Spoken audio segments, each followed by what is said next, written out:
गांव के लोग कहते थे जिस घर में 7 नंदे हो वहां बहू का जीना आसान नहीं होता।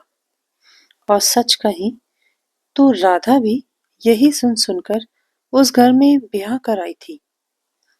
राधा जब दुल्हन बनकर उस बड़े से संयुक्त परिवार में पहुंची तो उसके दिल में खुशी भी थी और डर भी। ससुराल में सास ससुर, पति मोहन और 7 नंदे। बड़ी ननंद कमला, फिर सरोज, मीना, शारदा, सुनीता, गीता और सबसे छोटी पायल। 7 नंदे अलग अलग स्वभाव की थी। कोई हंसमुख, कोई ताने मारने वाली, कोई हर बात में नुक्स निकालने वाली। पहले ही दिन बड़ी ननंद कमला ने कहा, देखो बहू, हमारा घर कोई मायका नहीं है। यहाँ नियम से रहना पड़ता है। राधा ने सर झुका लिया। वह जानती थी यह शुरुआत आसान नहीं है। हर दिन एक परीक्षा, सुबह 4 बजे उठना, चूल्हा जलाना, सबके लिए अलग अलग पसंद का खाना बनाना। किसी को कम नमक, किसी को ज्यादा तीखा, किसी को गरम गरम रोटी। अगर जरा सी भी गलती हो जाए तो कोई ना कोई ननद कह ही देती। हमारे मायके में तो ऐसा नहीं होता था। धीरे धीरे राधा समझ गई कि यहाँ उसकी अच्छाइयों से ज्यादा उसकी गलतियां गिनी जाएंगी।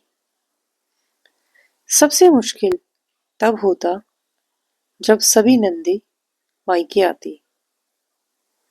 घर मेहमानों से भर जाता, लेकिन काम सिर्फ राधा के हिस्से आता। कभी कोई कहती, बहू पानी तो दे देती, तो कोई बोलती, चाय में चीनी कम है। राधा मुस्कुराती रही। उसकी आंखें कई बार भर जाती, लेकिन होठों पे शिकायत कभी नहीं आई।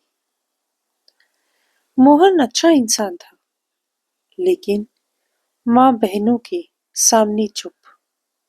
राधा कई बार चाहती कि वह बोले, उसका साथ दे, लेकिन मोहन बस इतना कहता, थोड़ा समझौता कर लो, सब ठीक हो जाएगा।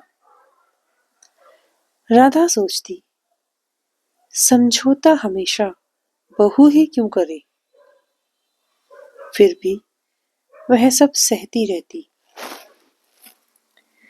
एक दिन सास की तबीयत बहुत खराब हो गई। घर में हड़कंप मच गया। नंदे घबरा गई।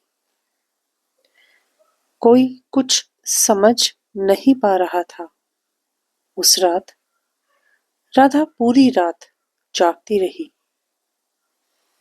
कभी सास के सर पर पट्टी रखती, कभी पानी पिलाती, कभी दवा समय पर देती। सुबह होने तक राधा की आंखें लाल हो चुकी थी। जब सास की हालत संभली तो उन्होंने पहली बार राधा का हाथ पकड़कर कहा, बेटा तू बहुत अच्छी है। राधा की आंखों से आंसू बह निकले। शायद पहली बार उसे अपनापन महसूस हुआ। नंदों का बदलता नजरिया। कुछ दिन बाद छोटी ननंद पायल की तबीयत बिगड़ी। राधा उसे अस्पताल लेकर गई। उसके सिरहाने बैठी रही। पायल ने रोते हुए कहा, भाभी हम सब आपको बहुत सताते हैं ना? राधा ने उसके बाल सहलाकर कहा। परिवार में कभी कभी सब्र ही सबसे बड़ा रिश्ता निभाता है। धीरे धीरे नंदो का व्यवहार बदलने लगा। जो पहले ताने देती थी अब मदद करने लगी। जो हर बात पर नुक्स निकालती थी अब तारीफ करने लगी। एक दिन गांव में किसी ने कहा, इस घर की बहू तो बहुत सहनशील है। वही नंदे जो पहले राधा को नीचा दिखाती थी आज गर्व से कहती, हमारी भाभी जैसी कोई नहीं। सास ने सबके सामने कहा, अगर ये बहू ना होती तो ये घर कभी घर नहीं बन पाता। मोहन की आंखों में शर्म भी थी और गर्व भी। राधा ने कभी किसी से बदला नहीं लिया। उसने सिर्फ प्रेम, सेवा और धैर्य को अपना हथियार बनाया। सात नंदों की इकलौती बहू होकर भी वह अकेली नहीं रही। उसने साबित कर दिया, रिश्ते हक से नहीं दिल से जीते जाते हैं। दोस्तों, हर बहू कमजोर नहीं होती। कभी कभी वह चुप इसलिए रहती है क्योंकि वह रिश्ते बचाना चाहती है, तोड़ना नहीं। और जब एक बहू सब्र करती है तो पूरा परिवार बदल सकता है। दोस्तों, आपको ये मेरी कहानी कैसी लगी, सात ननंद और बहू की? आप कमेंट सेक्शन में ज़रूर लिखिएगा और मुझे बताइएगा कि आपको कौन कौन सी कहानी पसंद है, ताकि मैं वो कहानी आपके सामने ला सकूं। और अपना मुझे सपोर्ट देते रहिएगा। धन्यवाद।